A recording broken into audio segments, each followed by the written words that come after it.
Now, allegations of corruption in Malaysian politics are often a hot topic of discussion. Those issues, especially the 1MDB scandal, played a role in bringing down the government in the last general election. This round is the debacle of an order for new Navy ships that has stoked anger and triggered finger-pointing. In July 2014, the Malaysian government signed a contract worth 9 billion ringgit, or about $2 billion, with Bousted Naval Shipyard to build 6 littoral combat ships. Operating in waters near the coast, these small and highly maneuverable ships are deployed for maritime patrols, surveillance and other naval operations. The contract marked Malaysia's largest defence procurement intended to renew the Navy's fleet. The scandal erupted when a report by the Parliamentary Accounts Committee revealed that the government had paid out more than $1.3 billion of the $2 billion contract, but had yet to take delivery of a single ship. The first vessel was to have been received by April 2019, with at least 5 by August this year. But with none delivered and the money paid out, politicians and lawmakers have been pressing for accountability.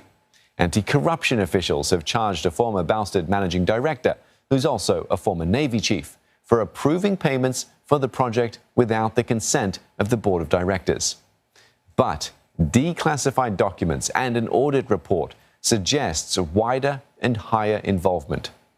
Despite denials, UMNO President Ahmad Zahid Hamidi approved a letter of intent on the project when he was defence minister in 2010. Bousted had tried to acquire the letter as far back as 2008 after talks with Najib Razak, who was defence minister then. A declassified forensic report further revealed attempts to conceal the scandal, citing a missing laptop and documents destroyed. The scandal deepened after Rafizi Ramli, the deputy president of the People's Justice Party, alleged that the wife of a federal minister misappropriated funds for the project, an accusation the minister has strongly denied. Police are looking into the matter. Prime Minister Ismail Sabri Yaakob has admitted it was among several key issues he carefully considered before calling for the general election. He's promised to get to the bottom of it, vowing a speedy and transparent probe. Defence Minister Hishamuddin Hussein has assured the project will continue. He says the government will remove middlemen involved in the project to reduce the costs of the ships. And for a closer look at the LCS scandal and its possible bearing on the general election, Adib Zalkapli, Director of BowerGroupAsia, joins us live from Kuala Lumpur. Mr. Adib, thank you so much for joining us this afternoon. First of all, opposition Pakatan Harapan has said the LCS scandal will be a perfect storm to topple the BN coalition in this election. How do you see the issue playing out in this election so far? Is it likely going to influence the way people vote on polling day? Well, yeah, I mean, since the revelation a few months ago, the opposition has been using the LCS issue even recently throughout the campaign period, the LCS, as well as other instances of allegations of abuse of power were raised. But we're not seeing the same impact as 1MDB issue 4 years ago. Things move very fast in Malaysian politics. The difference, I guess, between 2018 and today, the characters implicated in the LCS are not holding government positions. In 2018, the target was clear. Najib was the prime minister and as well as ruling party leader. And the narrative was clear then. The abuse of public funds was linked to spiraling cost of living, as well as the newly introduced consumption tax, then GST. So other than the seriousness of the 1MDB back then, the opposition had a clear target, Prime Minister Najib, but that is not the case today. The Prime Minister today, the caretaker Prime Minister, who has been named as his party's poster boy, is not implicated in the case. Yeah, and this time for the LCS scandal, what do you think is going to happen to the military votes, which are said to be very powerful? And also, given the nature of this scandal involving high-ranking civil servants, would veterans or those in active service be swayed at all?